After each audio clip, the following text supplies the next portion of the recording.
Buenas tardes, bienvenidas, bienvenidos a la presentación del Master Practitioner en PNL Transpersonal.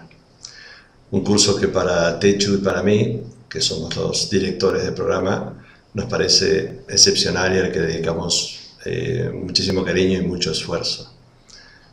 Fundamentalmente porque creemos que cuando uno profundiza en las técnicas de PNL y haciendo una autoaplicación, como es lo que hacemos primero siempre, con las técnicas del máster se producen o se posibilitan cambios muy potentes.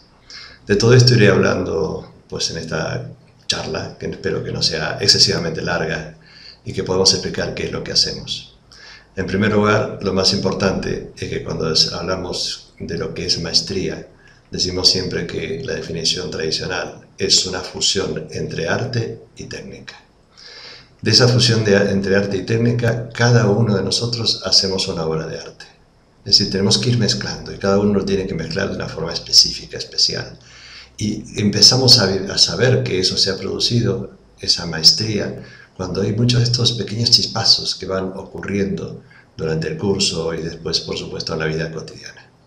Así que esta es la magia que se esconde detrás del máster en PNL transpersonal. Algo muy sencillo, por si alguien no lo conoce, ¿por qué le pusimos el nombre Instituto Potencial Humano? Pues porque allá por los años finales de los 70, que yo estaba muy metido en el tema de la psicología, pues el movimiento del potencial humano estaba muy, digamos, como muy activo y estaba basado, surgió en el Instituto Esalen de California, el instituto donde se han gestado los grandes cambios en la psicología en los últimos 30, 40 años. Este movimiento, por todo lo que decía, a mí me encantaba, pero especialmente por esto que subraya la ilimitada potencialidad del ser humano y la capacidad de dirigir su propio desarrollo. Quiere decir que tenemos una potencialidad que nadie sabe dónde termina, y lo digo creo que con un poquito de experiencia después de 40 años haciendo cosas en este campo. Y también lo que a mí me pareció muy importante es que tenemos capacidad de dirigir nuestro propio desarrollo. Pues uno siempre está viendo que hay personas súper excepcionales y que parece ser que si uno no trabaja con una de esas personas, uno de esos maestros, vamos a llamarle así, pues no puede desarrollarse, pero yo sentía que aquello no era verdad, y cuando encontré toda esta declaración del movimiento de potencial humano me pareció que era lo mejor que podía hacer, era afiliarme a eso. Y también, muy importante, es Salem, porque a finales de los 60 surge la psicología transpersonal. Es decir, es un trabajo muy bonito que si alguno de vosotros quiere profundizar un poquito en la teoría, de hecho yo hemos escrito un artículo que puedes encontrarlo en nuestra web. La PNL transpersonal, para explicar un poquito, en 1980 creamos el Instituto Potencial Humano en Madrid y en 1989 introducimos la PNL en España. Quiere decir que yo leí un libro allá por el año 86 de PNL, el primero que llegó digamos, de los primeros que llegaron a España, y me pareció tan interesante que cuando quise estudiarla, pues no encontré nadie con quien hacerlo aquí en España. Entonces, bueno, pues visitando a mi madre que vivía en Argentina, pues me encontré con que había dos institutos e invité a la directora de la escuela argentina, Lidia Strini y Lidia Muradep, para que vinieran a enseñar PNL. Así fue en el año 89 y después ya me fui a Estados Unidos a trabajar con Richard Bandler. Y como cuando ya tiene una habilidad en algo, comienza a verle los detalles, lo que no le gusta o lo que puede cambiar, pues entonces yo estaba un poco insatisfecho con aquella PNL que yo había estudiado, que era de, vamos a llamarla de primera, segunda generación. Y pues entonces comencé a transformar esto haciendo estudios con un grupo de médicos, psicólogos, gente que trabaja con el cuerpo, con la medicina china. Y de ahí surge la PNL transpersonal, porque fue como darnos cuenta que se podía ir más allá de los planteamientos iniciales. La PNL transpersonal se puede definir como el estudio de los procesos internos que dan a nuestra vida centro, sentido y congruencia. Entonces la PNL tradicional ayuda a esos procesos a darnos cuenta cómo son, y lo que nosotros queremos hacerlo es dirigirlo hacia una forma de estar más centrado, para que nuestra vida tenga sentido y congruencia.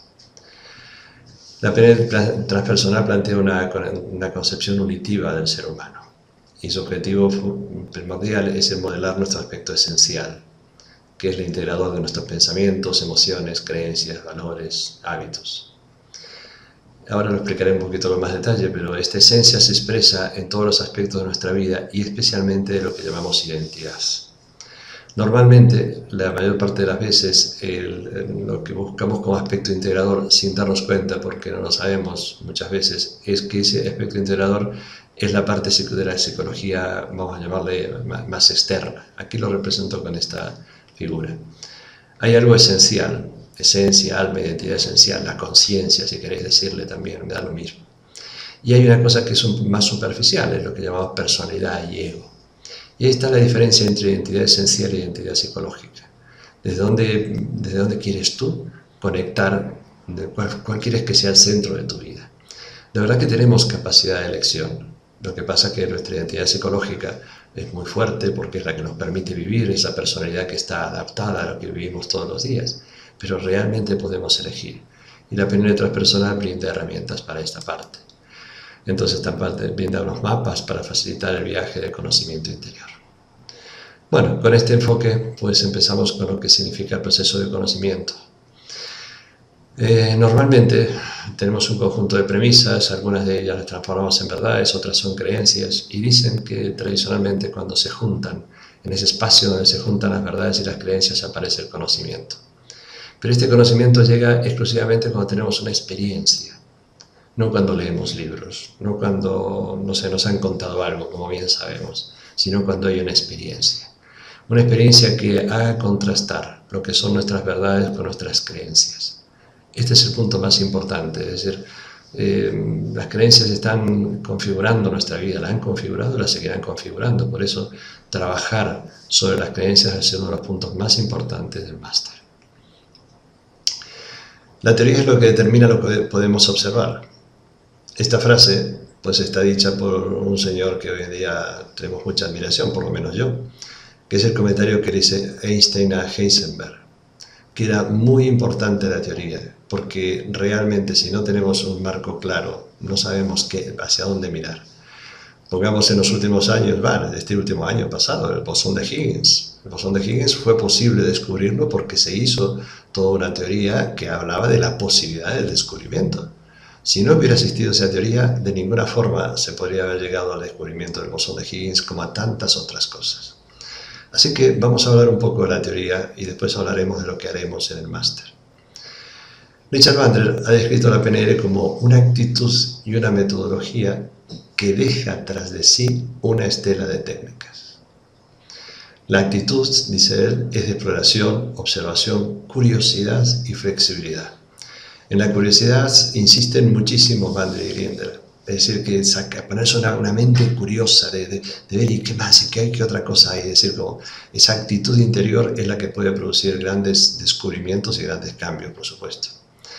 Y la metodología que utilizaron fue el modelado, y modelar es el proceso de recrear cómo se realizan comportamientos específicos. Quiere decir que una actitud con una metodología, que es darse cuenta cómo pasan las cosas, va dejando de sí una estela de técnicas, que son el producto de haber modelado conductas eficaces de buenos comunicadores y terapeutas. O entonces, volvemos a repetir, una actitud y una metodología que deja tras de sí una estela de técnicas. Esto nosotros lo tomamos muy en serio, porque decimos que más que enseñar técnicas, nosotros enseñamos a pensar en PNL. Y esta es una gran diferencia de lo que hacemos en IPH. Entonces, esta definición es de la PNL, la que cada participante en nuestros cursos, tú en este caso, pone en práctica en el máster. Primero, explora cómo hace su conducta y genera sus emociones, pensamientos, sensaciones e intuiciones. Y para explorar este cómo necesitamos mucha curiosidad, si no, no es posible. En segundo lugar, modelar qué es lo que hace, qué es lo que pasa hacia afuera y por qué lo hace así. Es decir, qué está pasando, cuál es el impulso interior para que esto se produzca. Y después, aplicar una técnica de cambio si se entiende que todavía necesita este paso. Digo que si se entiende que todavía se necesita porque muchas veces la técnica de cambio no es necesaria cuando una persona se ha dado cuenta profundamente de las cosas.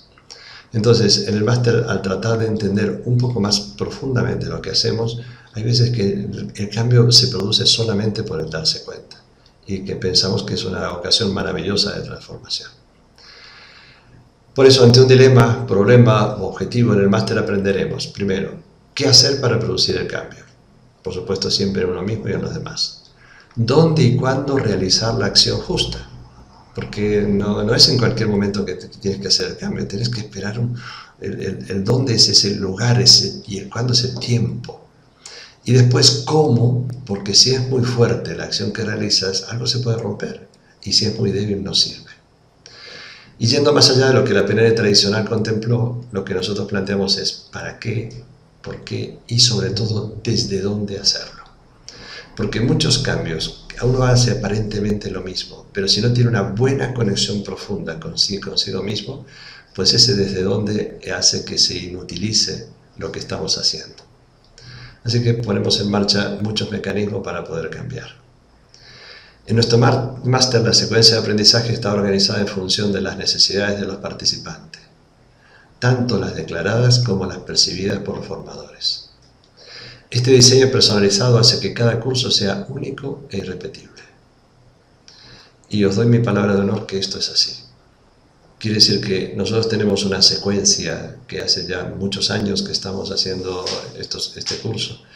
El máster ya hace 20 años que lo vengo dando, el practitioner más, pero el máster 20 años. Y realmente lo que tenemos para hacer, lo tenemos que poner al servicio de dónde está el grupo, dónde están los participantes. Porque no sirve de nada darle de comer, no sé, uno puede llegar a matar a una persona con un alimento. Pensar, la comida que come un niño está adecuada a su sistema digestivo. No le puedes dar una comida de adulto a un niño de 6 meses. Realmente le puedes llegar a producir intoxicación que lo mate.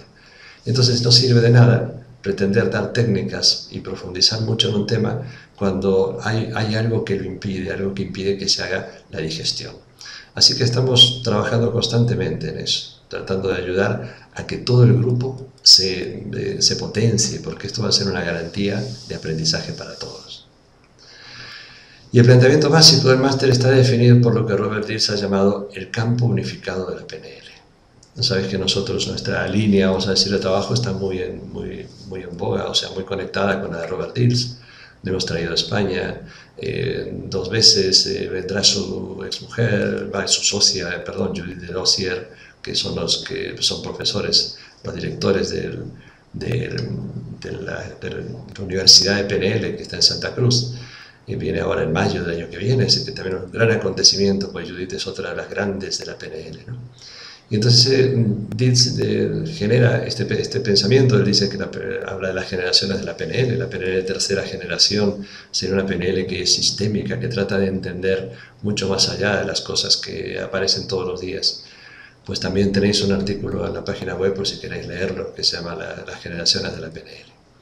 Entonces, cuando él habla de campo unificado, dice que es la forma de poner juntas las distintas partes de la PNL en un marco, construido a partir de las ideas de los niveles neurológicos, el tiempo y las posiciones perceptivas. Puede usarse para entender el equilibrio y la relación de los distintos elementos de su interior y en el de los demás. Quiere decir que podemos darnos cuenta cómo se relacionan estos elementos en nosotros y en otras personas. Robert es una de las personas más, digamos, yo creo que tiene más conocimiento de esto de los niveles neurológicos, porque sabéis que esta es una idea de Gregory Bateson, y Robert fue un estudiante de Bateson y un apasionado realmente del trabajo de Gregory Bateson. Creo que todos los que hemos leído sus libros, pues bueno, yo tengo maravillosas experiencias contadas por inclusive personas que han convivido con él en Esalen, de la gran inteligencia conectiva que tenía Bateson. Y Robert Dills ha hecho un trabajo muy bonito sobre el campo unificado y sobre los niveles lógicos. Pues es una de las cosas fundamentales que se pueden leer, por ejemplo, en el libro de Robert Dills sobre coaching. Hay todo un apéndice genial, maravilloso, que nosotros brindamos a la gente que hace el máster de cómo funcionan estos niveles. Bien, traducido el campo unificado de una imagen sería pues una figura que marca las 3 abscisas. La vertical son los niveles neurológicos, es decir, él lo pone a otras personas arriba y el entorno abajo, es decir, el entorno es lo que está a nivel de tierra y la otra persona es lo más alto. De izquierda a derecha, el tiempo, pasado, presente y futuro. Y también esta posición transversal, la posición perceptiva, la primera, segunda, tercera, que es lo que normalmente vemos en el practitioner, que algunas veces vemos la cuarta, pero sobre todo aquí lo integramos todo a partir de la quinta posición perceptiva, que es el entorno. Porque vamos a trabajar muchísimo con el entorno, porque nos tenemos que dar cuenta de qué forma cuando uno marca un entorno, marca el espacio-tiempo en el que se va a producir un hecho, pues eso permite que las personas entiendan muchas cosas que si no, pues pasarían de largo, pasarían sin comprenderlas. Así que en base a esto de campo unificado vamos nosotros desarrollando todos los temas del curso. Y por supuesto que practicamos, hacemos prácticas muy bonitas para entender, cuando entiendes un problema con todos esos ejes, pues por eso digo, muchas veces el problema se disuelve. Esa es la verdad. Bien, aplicaciones. Este modelo del campo unificado, junto con las técnicas que después mencionaremos, lo aplicamos en la técnica central del máster, que es la reimpronta. Así como en el practitioner, en el cambio de historia, que es la reimpronta. Una impronta es una experiencia significativa del pasado en la que una persona ha formado una creencia o un conjunto de creencias. Una experiencia de impronta frecuentemente implica la aceptación inconsciente de los modelos de creencia de las personas significativas con sus repercusiones psicosomáticas. Vamos a explicarlo mucho y vamos a trabajar mucho esto, porque en el máster no nos quedamos en hacer un cambio solamente en el aspecto emocional, sino que profundizamos porque tratamos de encontrar también cuáles son los modelos de creencias que hemos absorbido de nuestro entorno, y especialmente en ese momento en que se produce la impronta. Una de las personas que más nos ayuda a aclarar un ejemplo de una impronta, ahora lo veremos dentro de un momentito, pues lo que ha ayudado fue Konrad Lorenz, pero ahora lo explicamos. El propósito de la reimpronta es encontrar los recursos necesarios para cambiar las creencias del sujeto y reorganizar el rol de esas personas significativas, y no simplemente solucionar las cuestiones emocionales como en el cambio de historia, como decía hace un momento. Estos cambios más profundos pueden tener repercusiones muy positivas en el equilibrio y salud psicosomática. Quiere decir que lo hemos visto, está escrito también en los libros, o sea que lo hemos visto muchas veces haciendo el curso, lo importante que es cambiar ese momento de impacto en el que se ha producido, el que se ha metido dentro nuestro, esas creencias encarnadas totalmente. Y decía que Konrad Lorenz fue una de las personas que más nos demostró esto. La impronta es una forma especial de aprendizaje que ocurre durante las fases críticas de la vida. Esto, que ahora lo voy a contar a nivel de animales, no ocurre únicamente en este plano, por supuesto a niveles de biología y todo lo demás, a nivel de los seres humanos también. Pero en este momento, por ejemplo, en informática se está hablando del síndrome del patito, porque Konrad Lorenz trabajó con patos, gansos, y entonces el síndrome del patito es que cuando uno se acostumbra a trabajar con un software, el primer software que tienes con el que te conectas para hacer tu trabajo, la primera vez que estás en marcha con un ordenador, pues te queda impactado de tal forma que es difícil que cambies a otro software, porque ya está incorporado en ti, es como que es la impronta. Cuando te conectas con un ordenador, la impronta es ese mecanismo que tiene, ese software. A continuación viene un vídeo. Bueno, es un vídeo, son imágenes, digamos, puestas en forma de vídeo. Está en inglés y al mismo tiempo está traducido al portugués. No lo he encontrado en castellano, pero si no sabes inglés yo lo iré traduciendo un poquito. Pero es muy bonito para entender esto. Entonces, Konrad Lorenz, etólogo, como se le llama, el estudio del comportamiento de los animales. Aquí tenemos una foto de cómo estos gansos estaban con él. Konrad fue un zoólogo austríaco que fue los primeros en describir los comportamientos de la unión, de la reforma de los gansos, de cómo se produce desde el momento de nacer. Y él hizo un experimento muy bonito, muy curioso. Él dividió un conjunto de huevos de gansos y los hizo poner uno con la madre y el otro, apenas salieron las crías, inmediatamente comenzaron a seguirlo. El segundo grupo fue colocado en una incubadora y cuando nacieron, lo primero que vieron fue a Lorenz y se pusieron a seguirle como si fuera la pata, la madre. Lo curioso es que estos grupos fueron separados de la madre y cuando los ponían juntos daba lo mismo porque cada uno de ellos seguía al grupo al donde habían visto la primera impronta, o la madre o a Lorenz. Y entonces lo que se dio cuenta Lorenz con todo esto, nos demostró, era que, aunque otras personas ya habían hecho observaciones similares, lo que pasó es que él nos dio la enorme fuerza que tiene ese impacto. Y hoy en día se sabe que en otros animales, especialmente aves, en los 12 a 17 horas del nacimiento se produce el impacto. Así que nos ha ayudado a entender muchas experiencias de nuestra propia vida con Ralph Lorenz. Es muy bonito esto, darse cuenta hasta qué nivel esto tiene importancia, porque ahora viene una frase de un psiquiatra llamado Laing, que nos habla de la importancia que tiene, cómo ese impacto de los primeros momentos de la vida está dominando en cierta forma, o por lo menos está encaminando nuestra vida muchas veces sin saber hacia dónde vamos.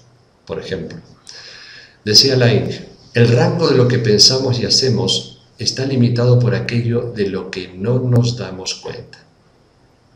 Y es precisamente el hecho de no darnos cuenta que no nos damos cuenta, lo que impide que podamos hacer algo para cambiarlo. Hasta que nos demos cuenta de que no nos damos cuenta, seguirá moldeando nuestro pensamiento y nuestra vida.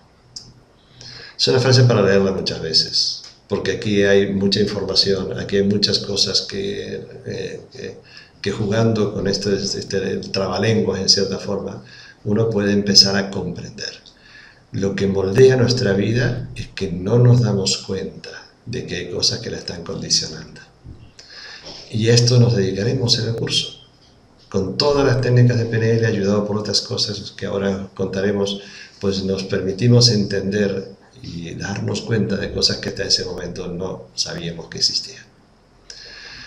Por supuesto, seguiremos trabajando con esta comprensión cada vez mayor del cerebro triuno, de las tres partes del cerebro, el tronco instintivo, el de los reptiles, el cerebro límbico, que es el cerebro emocional, el que tiene que ver ya con todos con la evolución, por así decirlo, de los mamíferos. Y por último, los mamíferos más evolucionados, como los seres humanos y los delfines, tenemos un neocórtex, cerebro racional, área del lenguaje, es decir, con toda una parte maravillosa de posibilidades de conexiones. Y como tenemos muy poco tiempo de evolución del neocórtex, realmente lo que muchas veces no nos damos cuenta es cómo manda nuestra parte instintiva y emocional en todo lo que los seres humanos hacemos. Nos dedicaremos a comprender un poquito más esto y vamos a entender la diferencia que hacíamos con el practitioner, por ejemplo. Cuando decíamos en el practitioner cómo se hacen los mapas, hablamos de que ahí fuera hay un mundo, como dicen los físicos cuánticos, es un mundo formado de partículas subatómicas, una sopa cuántica. Entra una información a nuestros filtros cognitivos. Entonces lo primero que tenemos es el acceso a las imágenes internas, sonidos, sensaciones, que son los sistemas representacionales. Después viene, eso se lo evalúa con las emociones, después pasa por el filtro lingüístico, que es toda la parte cognitiva, y hay un mapa lingüístico que hace una descripción de la mente consciente y a partir de ahí sale la información. Bien, esto está presente, pero en el máster damos un paso más. Damos un paso para entender que hay otros filtros. Es decir, hay filtros que son genéticos, otros que son neuronales y otros que son los adquiridos. Quiere decir que tenemos tres tipos de filtros antes de hacer el mapa y con esto conformamos nuestro estado emocional, nuestro proceso de pensamiento, estado físico. Vamos a dar un ejemplo, un filtro genético. Pues, bueno, tengo un gran amigo que es óptico, que se dedica mucho a investigar y entonces fue el primero que me contó de que las personas con estrés pierden vista. Me ha contado muchas cosas curiosas acerca de la unión de cómo los ojos revelan la psicología. Tú sabes que, por ejemplo, inclusive cuando engordas, tu nivel de visión cambia y si adelgazas, por supuesto estamos hablando de engordar 20 kilos o adelgazar 20 kilos, tu visión cambia también. Así que eso es una de las cosas curiosas. Pero él me contó una historia que también fue referido a que un amigo mío, que yo lo mandé para que le vieran, a la mujer que tenía problemas de visión con 25 años, y entonces dice, no puede ser que tan joven empiece a tener problemas, y entonces le hacen un análisis, y aparte del análisis tradicional y rutinario, que no encontraban nada, entonces le hacen un análisis de espectros de luz, y se dieron cuenta que esta mujer tenía un problema genético, es decir, que ella no veía adecuadamente el color amarillo.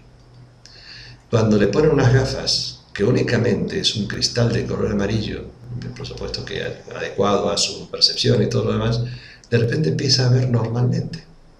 Entonces fijaros como un mapa, cuando nosotros hacemos un mapa, esto es un solo ejemplo, pero cuántos otros de nuestros códigos genéticos, cuántas cosas nuestro código genético está impidiendo ver muchas de las cosas que pasan fuera. A nivel neuronal podemos decir que pues, tenemos muchos filtros en nosotros. Por ejemplo, hay uno que se llama el SAR, el centro de activación reticular, que está en la parte baja del cerebro. Es el que filtra todas las percepciones.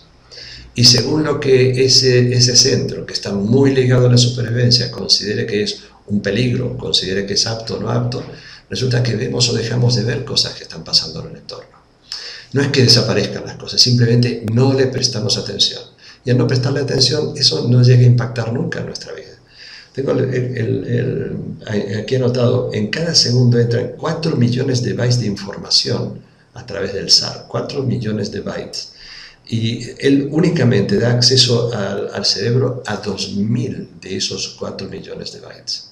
Son los únicos que pueden entrar a la parte cognitiva, quiere decir que es el gran filtro neuronal que tenemos. Hablaremos dentro de un momento de esto, porque hablaremos de la zona de confort, zona de comodidad. Y una de las cosas que en este momento están pasando es que nuestros sistemas de percepción visual, auditivo y kinestésico están enormemente condicionados. Hemos perdido una riqueza enorme y entonces, claro, nuestra percepción del mundo es muy pobre. Y los filtros adquiridos pues son todas las creencias, valores, experiencias, todo lo que por el metaprograma podemos ver, estos serían los filtros adquiridos. Así que le prestaremos más atención a los filtros los genéticos que uno trae, inclusive de cómo transformarlos y cuáles pueden ser los filtros neuronales para cambiar nuestro mapa, y si cambia nuestro mapa, cambiará nuestra conducta, por supuesto, de una forma automática. Y para poder acceder a las informaciones más inconscientes, aparte de las herramientas de la PNL transpersonal, utilizaremos el modelo de psiconeuroinmunobiología. Esto ya tiene unos cuantos años, porque la psiconeurobiología es el estudio de interacción entre el sistema inmunitario, el sistema nervioso y los estados mentales. Y fue acuñado a principios de los 70 por Robert Adler, el psicólogo de la Universidad de Rochester. Después viene otra rama que es la psiconeuroinmunoendocrinología, por ejemplo. Ya es otra rama muy similar a esta. Hace, pues, no sé, un año, 2 años creo que fue, este término volvió en cierta medida un poco al candelero en España porque Mario Alonso Puig, para mí un gran amigo, también conferencista, pues hizo un reportaje en la Contra de la Vanguardia, que lo podéis encontrar. Dice que la psiconeuroinmunobiología es la ciencia que estudia la conexión que existe entre el pensamiento, la palabra, la mentalidad y la fisiología del ser humano. Una conexión que desafía el paradigma tradicional. Puede ser, claro, porque esto de que tu pensamiento influye en la fisiología, la palabra, cuando tú dices algo influye, pues no es una de las cosas más, digamos, que sea más aceptada. Sin embargo, hoy en día pues no hay ninguna forma de negarlo. Y él decía en ese reportaje, el pensamiento y la palabra son una forma de energía vital que tiene la capacidad, y ha sido demostrado de forma sostenible, quiere decir muchas veces, de interactuar con el organismo y producir cambios físicos muy profundos. Y en ese reportaje él decía esta frase, lo que el corazón quiere, la mente se lo muestra. Quiere decir que si realmente desde nuestro interior tenemos un deseo, algo que queremos, nuestra mente fija su percepción. Eso del SAR, lo que os comentaba hace un momentito, automáticamente podemos empezar a ver eso fuera, cuando en realidad si no tenemos ese impulso, pues aquello pasa al lado nuestro y nos damos cuenta que está allí.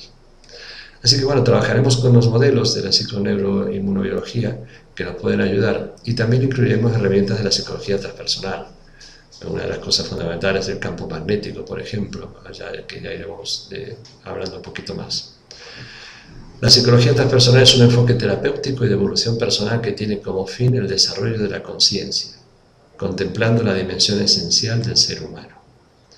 El desarrollo de la conciencia, contemplando la dimensión esencial del ser humano. Esto implica tomar conciencia de quiénes somos como seres humanos integrales, el cuerpo, las emociones, la mente, la energía y el espíritu, que nosotros llamamos las 5 inteligencias, insertos en una red de relaciones interdependientes con la Tierra y el cosmos. ¿Qué es lo que es cada día más verificable? Es decir, de cómo estamos conectados con todo lo que sucede en la Tierra a través de las líneas energéticas de la Tierra, las Leylands y tantas otras cosas que sabemos hoy en día, las redes de Hartmann, por ejemplo, y con todo lo que llega del cosmos, lo que nos está llegando, la lluvia de neutrinos que nos está llegando constantemente, la cantidad de información que estamos recibiendo es increíble. Y vamos a ver aspectos energéticos que están reflejados en los meridianos de acupuntura, que ya tienen, pues, esta información. La cultura china tiene 5.000 años de antigüedad, ya está descrito hace miles de años, por supuesto. Otros aspectos más complejos que cada día hay más trabajo, más corroboraciones científicas, que son los chakras, y que trabajaremos porque se dice en Pen Oriente que trabajar con los chakras es como una escalera de la conciencia, es decir, la energía más material, la energía de la Tierra, puede ascender por este canal central, puede ascender por esto hasta llegar a la parte superior, la energía más sutil, más inmaterial. Lo material y lo inmaterial conviven en nosotros, por supuesto. Y decimos que que son estos estados ampliados de conciencia, que son biopsicogeneradores, le llamamos, porque tienen funciones biológicas, funciones psicológicas. Como funciones psicológicas, cada uno de estos tiene el más básico, una función de supervivencia, el del ombligo las relaciones, en el plexo solar la autoestima, en el corazón la transformación, en la garganta la comunicación, en la frente la visión, y en la parte superior de la cabeza, que se llama el coronario, la experiencia de unidad. Así que hablaremos de esto un poco, trabajaremos, nos daremos cuenta de cómo influyen y cómo podemos ampliar nuestra conciencia con esto. Esta frase de Ken Wilber para mí es una de las frases más bonitas y profundas para entender lo que es la psicología transpersonal. Ken Wilber ha sido llamado el Einstein de la conciencia, es decir, es un hombre que ha estudiado todos los aspectos de la conciencia en todas las tradiciones, ha generado lo que es la psicología transpersonal integral. Nosotros estamos haciendo un trabajo con esto, con el doctor Daniel Taropio, estamos trabajando en el Instituto de Potencial Humano. Bueno, la cuestión es que Wilber es llamado el Einstein de la conciencia, un hombre que ha generado una coherencia dentro de la psicología transpersonal impresionante. Y él dice: hemos aprendido a utilizar el pensamiento para trascender el cuerpo, pero todavía no sabemos servirnos de la conciencia para trascender el pensamiento. Con el pensamiento podemos superar muchas dificultades que tiene el cuerpo, y lo que estamos tratando de hacer es que la conciencia trascienda el pensamiento, porque si no vivimos en un mundo de pensamientos, un mundo de pensar en imágenes, un mundo de diálogo interior, un mundo de sensaciones. Eso es lo que el pensamiento rige, pero tendría que ser dirigido por la conciencia. Y la toma de conciencia es la primera herramienta del cambio. Ya lo decía antes, pero ahora lo profundizamos. Nos permite liberarnos de antiguos hábitos limitantes, tener más opciones en nuestra vida y poder elegir lo que realmente soñamos. Por lo tanto, la toma de conciencia nos da más libertad. Podemos elegir de verdad. Y si somos más libres, quizás podemos elegir el amor como guía de nuestra vida. Nosotros utilizamos muchísimo en IPH esta frase, que es bellísima, de Sergei Andreyev, un ruso, y él decía: la conciencia es la meta. Él entendía la conciencia como la parte más trascendente del ser humano. Para llegar a ella es el amor es el camino, y la libertad es la condición. Es decir, que seamos libres de nuestros hábitos de pensamientos, sentimientos, emociones. Este es un verdadero trabajo. La conciencia es la meta, el amor es el camino, la libertad es la condición. Y para todo esto que he estado diciendo, que este modelo teórico se complementa con la fuerza del campo generado por un grupo comprometido. Claudio Naranjo, uno de mis maestros, afirma: lo que el misticismo es para cualquier religión, el encuentro esencial lo es para el crecimiento personal. Quiere decir que el núcleo de la religión es el misticismo, y el núcleo del crecimiento personal es un encuentro esencial. El trabajo en grupo potencia transformaciones mucho más rápidas y fáciles de lo que se puede conseguir en el trabajo individual. Y de verdad que para nosotros esto es importantísimo, el trabajo en grupo. Este es el grupo del último año, el máster ahora del verano. ¿Ven? Estamos ahí trabajando, pues 40 personas maravillosamente, y la potencia del trabajo ha sido realmente hermoso. Lo que se ha conseguido es increíble. Y el campo en psicología está muy presente. La teoría del campo más representativa es la realizada por Kurt Lewin en 1947, fijaros que ya hace bastantes años, investigador de dinámicas de grupos en el MIT, en la Universidad de Massachusetts, quien expresó: los enunciados básicos de la teoría del campo son: A. La conducta ha de deducirse de una totalidad de hechos coexistentes. Quiere decir que no podemos entender la conducta de una persona ni de un grupo si no entiendo todo lo que hay, todo lo que está pasando. Y lo que está pasando no solamente en el momento, sino lo que ha venido de antes. Y después estos hechos coexistentes tienen el carácter de un campo dinámico. El estado de cada una de las personas está relacionado con todas las otras. Nosotros dedicamos los 2 primeros días, como mínimo siempre, para hacer una cohesión de grupo. Una cohesión en todos los aspectos. Es una cohesión intelectual, cohesión emocional, cohesión a nivel de la conciencia corporal, la energía que nos rodea, de la conexión esencial. Somos muy claros, no queremos engañar a nadie, trabajamos con esto y le damos mucha importancia. Así que el campo que rodea al ser humano, el campo que genera un grupo, para nosotros es un elemento esencial dentro de nuestro proceso de enseñanza y aprendizaje. Una de las cosas que no sé qué pasa, ¿por qué me queda esto aquí? Ah, sí, ¿por qué? Porque esta es una metáfora muy bonita y es una metáfora real. Ahora que nos estamos acercando al otoño y que al invierno empezamos a encender la chimenea, coge 2 brasas y dejarlas separadas. Esto es un ejemplo real, estas son fotos reales, ¿eh? 2 brasas cogidas y dejadas un poquito separadas. Y si lo vamos dejando así, se consumen, directamente se van consumiendo. Pero si las acercamos, si se unen y se conectan, estas mismas 2 brasas se conectan, fijaros lo que pasa, reavivan el fuego. Estas 2 brasas juntas, cuando las dejamos juntitas, pero unos segundos, otra vez producen fuego.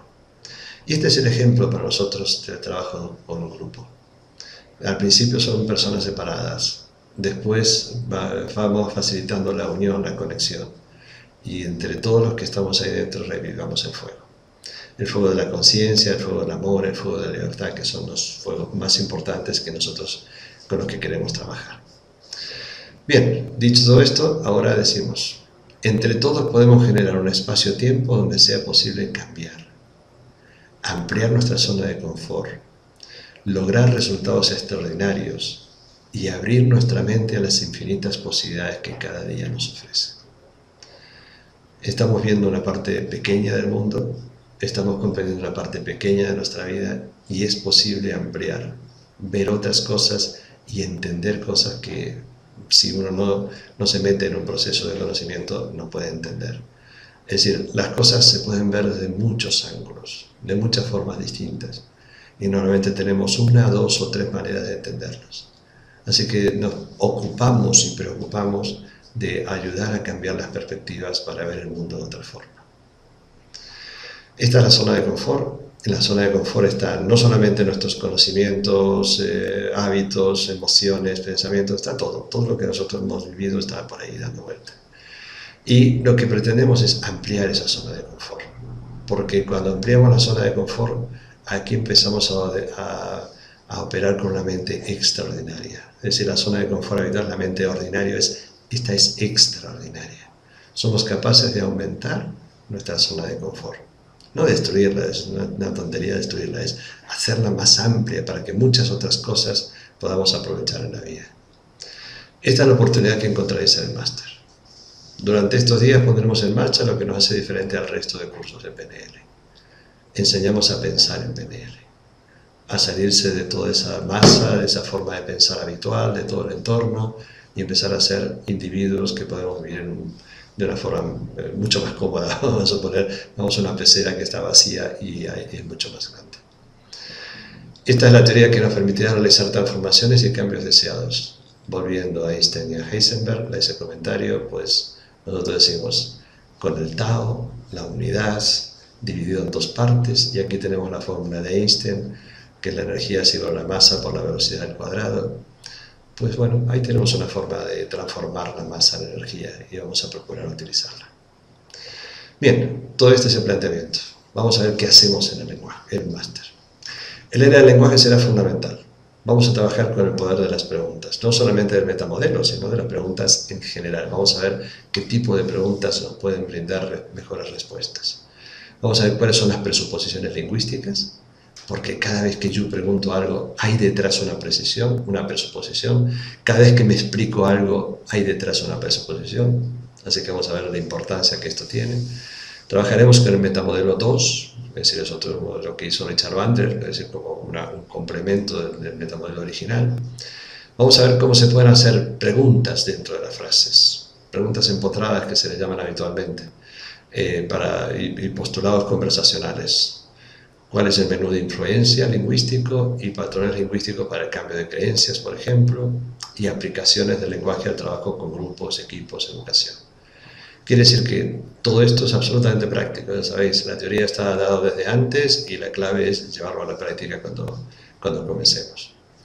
Tad James, que en 1987 publicó el libro Timeline Therapy and the Basis of Personalidad, o sea, la línea del tiempo, la terapia de la línea del tiempo y las bases de la personalidad, pues hace esta pregunta. Daros cuenta qué curiosa.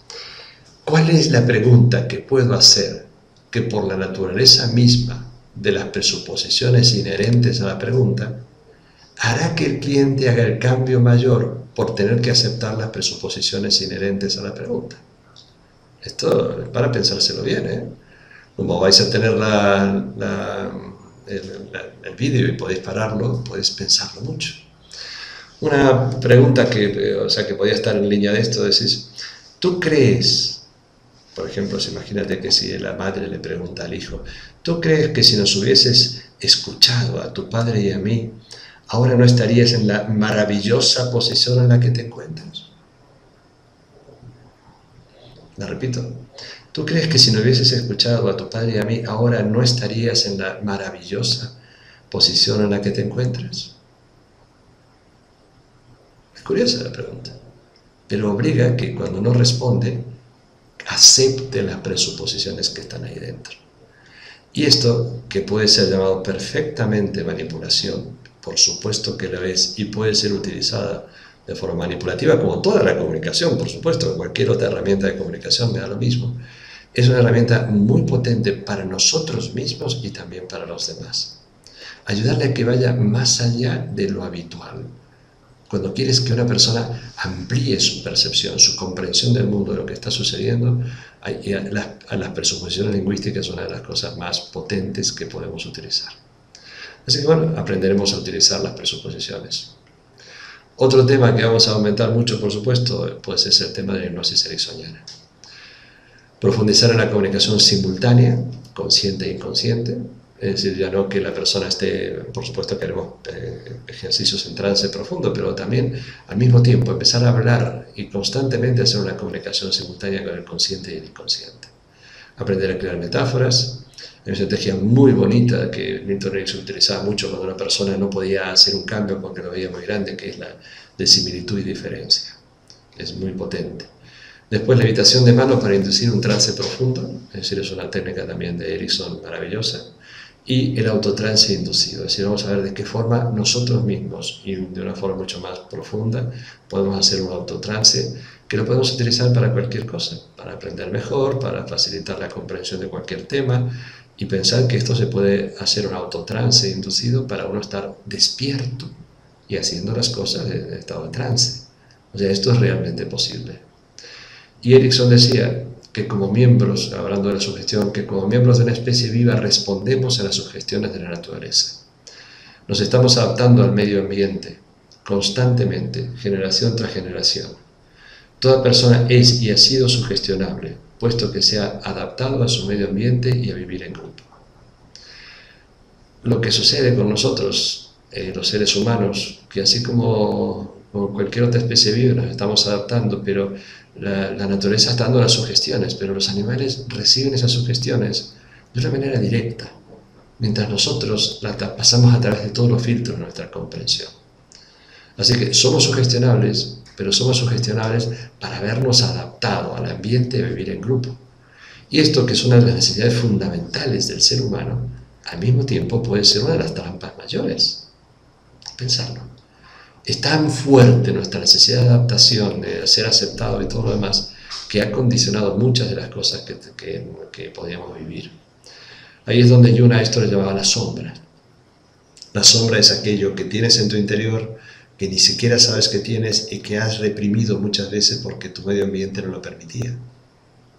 Entonces, yo tengo esto es un ejemplo verídico, un amigo abogado que su padre lo había metido en abogacía, él quería otro tipo de cosas que no sabía lo que era, al final de la adolescencia dijo que quería ser bailarín y su padre le dio una bofetada que casi lo mata.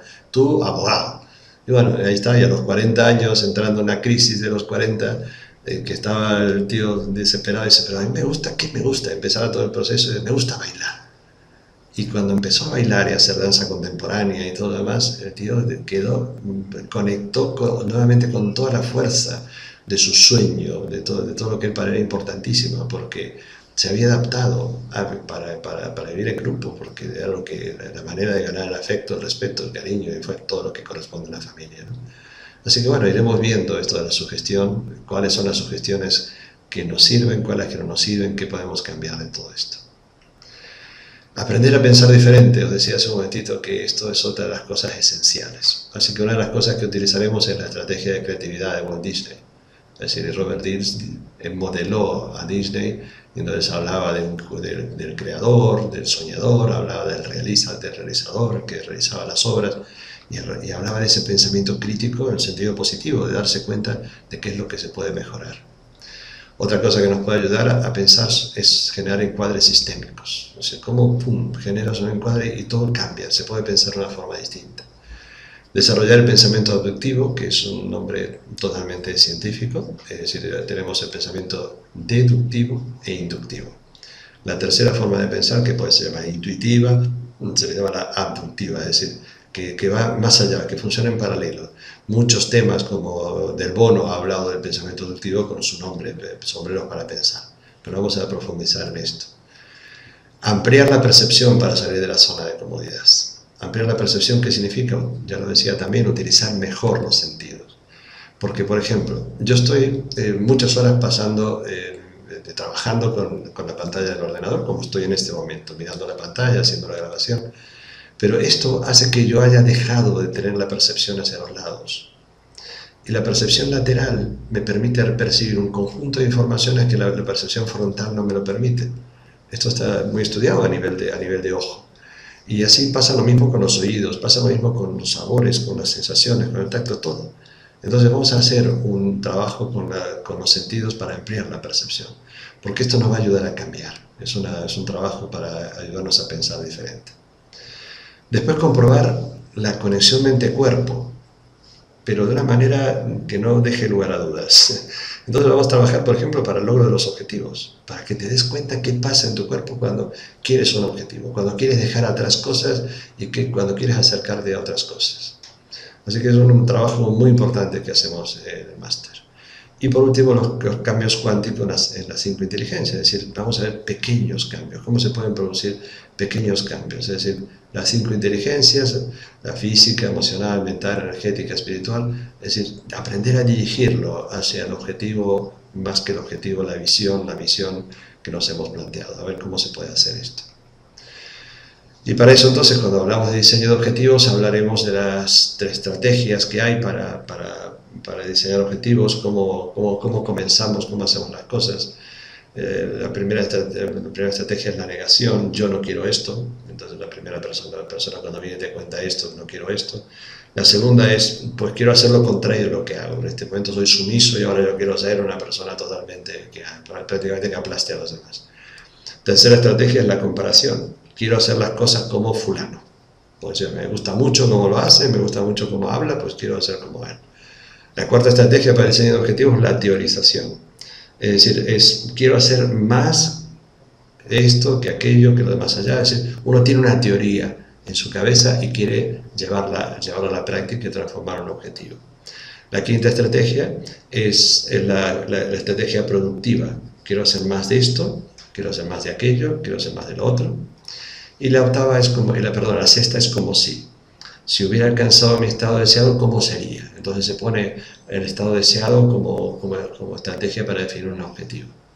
Todo esto, que realmente es posible, la clave es sin darse cuenta cuando planteamos objetivos, cómo lo hacemos, cómo lo hacen los demás para ayudarles a generar objetivos bien ecológicos, como decimos en PNL. Una de las cosas fundamentales es darse cuenta que, bueno, que cada uno de estas personas, las personas hacemos una mezcla de todos estos métodos, ¿no? Y lo importante es darse cuenta de que ese objetivo tiene que estar conectado con una visión, con una misión, para que realmente tenga fuerza. Porque si no, el objetivo lo pensamos durante un rato, a lo mejor todos los días, pero lo que realmente nos moviliza es el inconsciente, y ese inconsciente está conectado con lo que es la dirección de nuestra vida. Para eso entonces, para generar esos objetivos, decimos hay que generar motivación y hay que plantear modelos de cambio que sean eficaces. Así que una de las cosas esenciales que vamos a trabajar es aprender a escuchar. Me encanta esta frase de Pierre Rotot, que en este libro Preguntas que hacen vender, dice: yo sé que usted cree comprender lo que piensa que he dicho, pero no se da cuenta que lo que usted ha oído no es lo que yo quería decir. ¿Cuántas veces nos pasa esto? Uno cree comprender lo que el otro ha dicho, pero lo que yo creo haber escuchado no es lo que el otro quería decir. Entonces, ¿cómo hacemos para esto? ¿Pero de qué manera somos capaces de ir un poquito más allá de esa escucha normal que tenemos? O sea, ¿cómo podemos hacer que nuestra capacidad de entender al otro sea mayor? Bien, pues todo lo anteriormente descrito lo vamos a poner en marcha con esto. Vamos a hablar de los niveles lógicos sistémicos. Por supuesto que todos los niveles, pero especialmente con las creencias y valores. Y la identidad, que va a ser la gran clave: creencias, valores, identidad. Y vamos a trabajar lo que se llaman las creencias paradigmáticas. Es que las creencias paradigmáticas sean lo que nosotros pensamos, las que creemos acerca del mundo, de cómo es el mundo, de cómo son las relaciones humanas, de cómo tienen que ser las cosas, de cuál es el origen, cuál es el final. Todo esto son las creencias que son grandes paradigmas que encierran nuestra vida. Vamos a replantearlas y vamos a tratar de ir un poco más allá, porque se puede de verdad. Os lo prometo que se puede. Los testimonios de la gente que hacen el máster lo comprueban perfectamente. Y vamos a tratar de cambiar ese orden de conexión que tenemos con la identidad psicológica, pero que es útil, la vamos a necesitar, la vamos a seguir trabajando. Entonces, en el practitioner hemos trabajado la preidentidad, como si fuera un momento antes de nacer, y en el máster trabajamos la postidentidad, porque nos da una perspectiva maravillosa. Entender nuestra misión, nuestro camino, nuestro sentido, todo lo que viene hacia el futuro, vamos a trabajar con esto. Por esto nos exige un trabajo con las líneas de tiempo muy especial, Y después conexión con la identidad esencial, es decir, darse cuenta cómo al limpiar la identidad psicológica se puede uno encontrar con otra cosa distinta, otra cosa diferente realmente. Entonces, por eso aquí sí trabajaremos, en el máster trabajaremos este gráfico de una forma completa. Es decir, todo lo que nosotros tenemos de niveles, los niveles lógicos, es decir, del entorno, comportamientos, todos los niveles lógicos, con las preguntas adecuadas. Y vamos a ver que en esta parte externa, el entorno y el comportamiento, está la motivación extrínseca. En el mundo interior, cuando hablamos de creencias y valores, aquí viene la motivación interior, la intrínseca. Y muchas veces, cuando nos conectamos con otras personas, aparece una motivación que se le llama trascendente. Este es el nombre teórico normal. Si lo leéis y lo buscáis, hay muchos libros que están hablando sobre la motivación trascendente, porque eso es una forma de ir hacia la visión. Entonces, la visión tiene que ver con la esencia, el despertar, el servicio, la contribución, la conexión. Y esa visión se baja después a una misión personal. Y como nosotros trabajamos las dos identidades, la identidad esencial y la identidad psicológica, que le llamamos el ego, decimos el ego también tiene su aspiración positiva: supervivencia, beneficios, ambición, control, que todo en una buena medida es esencial para nuestra vida. Y esto nos lleva a generar roles, y estos roles nos darán permisos, bla, bla, bla, todo esto. Vamos a ver este gráfico de manera completa. Este es un modelo de trabajo que es tanto para trabajar con uno mismo como para trabajar con la empresa. Nosotros hemos hecho los trabajos con Robert Dills, fue uno de sus cursos, fuera a hacer un trabajo que él nos contaba los ejemplos de empresa, donde él aplica este modelo. Es decir, de qué forma grandes empresas pueden trabajar con esto, porque Muchas veces, fijaros la incongruencia, ¿no? Hablamos del alma de la empresa. Y somos capaces de hablar, todo el mundo puede hablar del alma de la empresa, pero cuando hablamos del alma de una persona, no nos podemos meter ahí porque eso es algo muy personal. Sí, pero por más personal que sea, cada uno tiene una idea de lo que es lo íntimo y lo profundo en sí mismo. Entonces, ¿por qué no vas a hablarlo? Entonces, es una de las tonterías que tenemos en este momento maravilloso de la evolución de la sociedad. Vamos a hablar de lo íntimo, vamos a hablar de lo esencial del ser humano. Así que ponemos en marcha este modelo para ayudarnos en la transformación. Otra cosa importante, las posiciones perceptivas sistémicas. Es decir, cuando hablaba en el primer dibujo del campo unificado, decía, oye, hay otras posiciones perceptivas, otra forma de ver y de percibir. Por eso entonces, mientras en el practitioner trabajamos las modalidades de la materia, que son visual, auditivo, kinestésico, en el máster también empezamos a trabajar con las modalidades del espacio y del tiempo. Porque esto se refleja en el lenguaje y en el pensamiento. Y si queremos cambiar, esto es una de las herramientas también importantes. De igual forma, trabajar con líneas de tiempo avanzadas.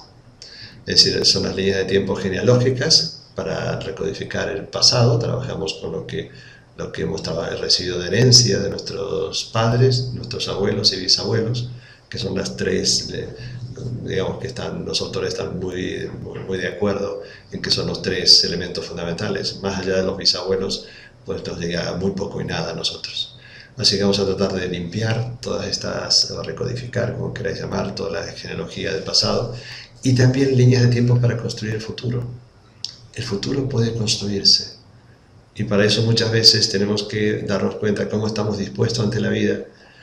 Antes de que la vida nos dé la revuelta, nos dé el golpe, pues ¿por qué no se lo damos nosotros? Pues ya que estamos en plena conciencia, en un día decir, oye, si yo pues, me tengo que dar una revuelta en la vida, ¿para dónde la llevo? Y porque sobre todo podemos recomponerla.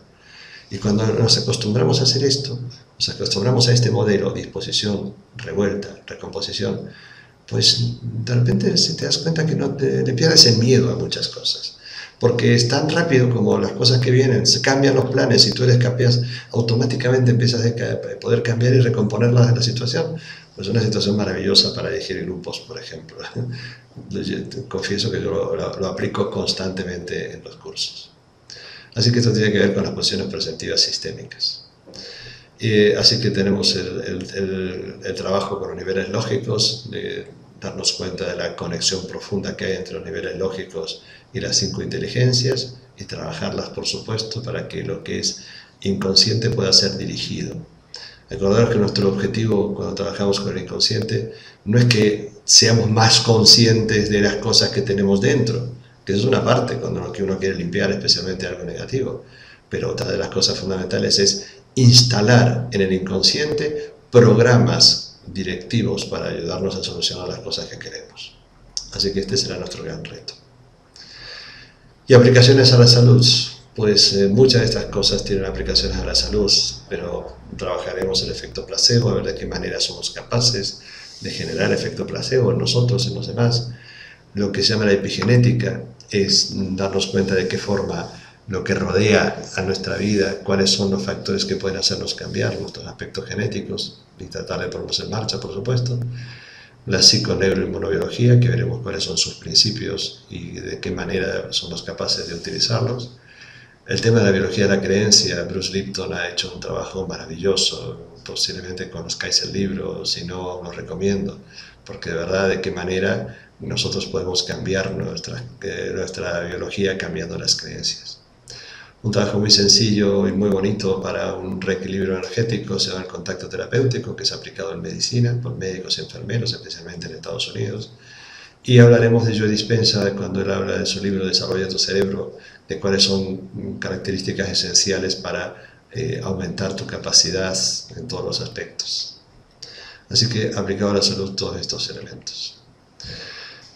Y esta viñeta, la transformación. Es que si no te transformas, nunca vas a volar. Hay gente que no quiere transformarse, vale, está en su derecho.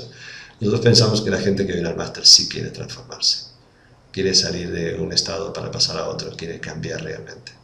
Bueno, pues nosotros sabemos que las alas ya las tenéis, así que vamos a aprender a utilizarlas, vamos a enseñar cómo se usa. Pues todo esto se va a ir haciendo de una forma totalmente práctica. Este es un trabajo muy bonito, doctora Gardale, sobre el cono del aprendizaje y de qué manera pues, se aumenta el aprendizaje.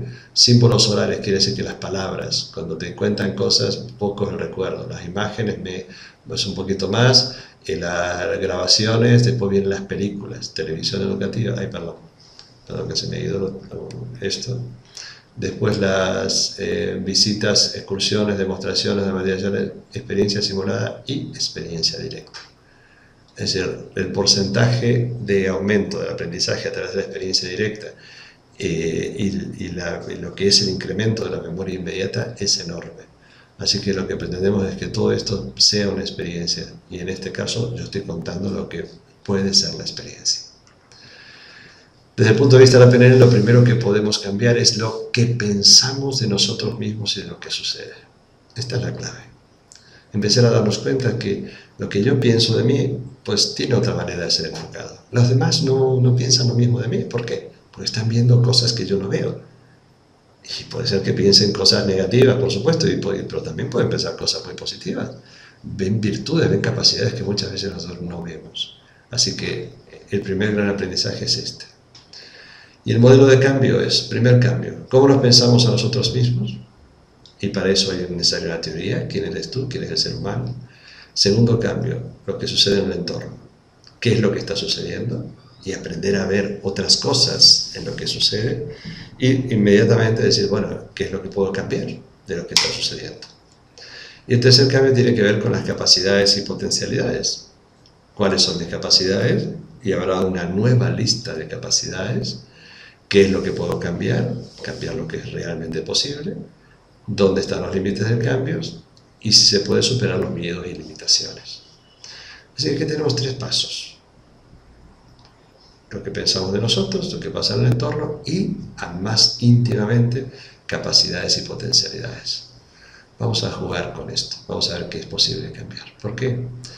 Porque, como siempre, la prosperidad y la abundancia será para aquellos que decidan hacer algo y se pongan a ello. Solo esto, la acción y no el azar, genera el cambio y la buena suerte.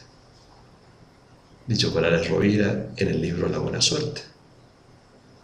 La prosperidad y la abundancia será para aquellos que decidan hacer algo y se pongan a ello. Por eso os invitaremos a hacer, hacer y hacer. Los límites no están en el mundo, están en nuestra conciencia. Es el mensaje común de estos tres grandes maestros que han sido Antonio Blay, y lo siguen siendo, por supuesto, Carl Turgen y Claudio Naranjo. La conciencia es el límite. Esta es la gran clave. Y un dato práctico. Nuestro programa de Master Practitioner en PNL es el único de España que tiene 100 horas reconocidas por ICF como CCE, que es Continuing Coaching Education. Quiere decir educación continua para coaching. Por lo tanto, las personas que sois de ICF, cuando necesitéis hacer vuestro cambio de nivel, pues el máster reconoce 100 horas. Son muchísimas. ¿Por qué? Pensadlo. Los programas importantes de máster que hay en España, pues tienen las asociaciones y todos dicen que tienen que dedicarse 90 horas. Nosotros tenemos un programa de 120 horas. ¿Y por qué ponemos estas 30 horas más? Pensad que es el 33% más de lo que tiene un programa normal. Es porque queremos implementar toda la parte transpersonal, porque sabemos que es importante en nuestro modelo de cambio. Y entonces nuestro programa tiene 120 horas en total. Lo que vais a hacer son 120 horas de formación, inclusive más en el programa del máster en 2 partes. Y de esas 120 horas significa que el 85% es válido y útil para los procesos de coaching. Así que si hay coaches que vengan a hacer el curso, sabéis que tenéis esta ventaja adicional. Bien, vamos a ir terminando. Y os vamos a terminar con un cuentito que tiene que ver con la impronta. Un hombre se encontró un huevo de águila. Se lo llevó y lo colocó en el nido de una gallina de corral. El aguilucho fue incubado y creció con la nidada de pollos. Durante toda su vida, el águila hizo lo mismo que hacían los pollos, pensando que era un pollo. Escarbaba la tierra en busca de gusanos e insectos, piando y cacareando. Incluso sacudía las alas y volaba unos metros por el aire, al igual que los pollos. Después de todo, ¿no es así como vuelan los pollos? O sea, acaso una impronta, ¿no? Es un cuento muy antiguo. Pasaron los años y el águila se hizo vieja. Un día divisó muy por encima de ella en el límpido cielo una magnífica ave que flotaba elegante y majestuosamente por entre las corrientes de aire, moviendo apenas sus poderosas alas doradas. La vieja águila miraba asombrada hacia arriba. ¿Qué es eso?, preguntó una gallina que estaba junto a ella. «Ah, es el águila, el rey de las aves», respondió la gallina. «Pero no pienses en ello, tú y yo somos diferentes de él». De manera que el águila no volvió a pensar en ello y murió creyendo que era una gallina de corral. Esta es la reimpronta. La impronta que todos tenemos en nuestra vida ha limitado nuestras opciones. Cambiar esa impronta nos permitirá volar como el águila. El máster 1415 será algo de rama. Si se hace, ya sabéis que necesitamos 20 personas para que esto se realice. El 30 de noviembre al 8 de diciembre de 2014 y del 28 de marzo al 5 de abril del 2015. Estas son las fechas. Pues tenéis una listita para anotaros. Y otra cosa muy importante, el miércoles 24 de septiembre a las 7:30 tendrá lugar una webinar. Esa webinar donde podéis hacer preguntas sobre esta presentación y cualquier otra cosa que se os ocurra sobre el máster. Es imprescindible inscribirse con anterioridad. Así que si alguien quiere participar, que se inscriba. Y por favor envía tus preguntas para facilitar las respuestas. Te esperamos. El miércoles 24 de septiembre, cualquier pregunta que tengas, pues la puedes hacer en directo, y preferimos, si nos puedes enviar tus preguntas para no repetir, porque siempre cuando se hacen así en abierto hay muchas veces repeticiones, pero bueno, tratamos, si nos puedes enviar las preguntas, pues respondiendo al mail que se te envía, pues nos viene de maravilla. Pues te damos las gracias por esta atención a lo que acabamos de hacer, y si quieres más información de los cursos y algunos artículos, por supuesto, que tenemos, puedes visitar nuestra web, institutopotencialhumano.com. Os esperamos entonces. Muchas gracias por vuestra atención. Hasta pronto.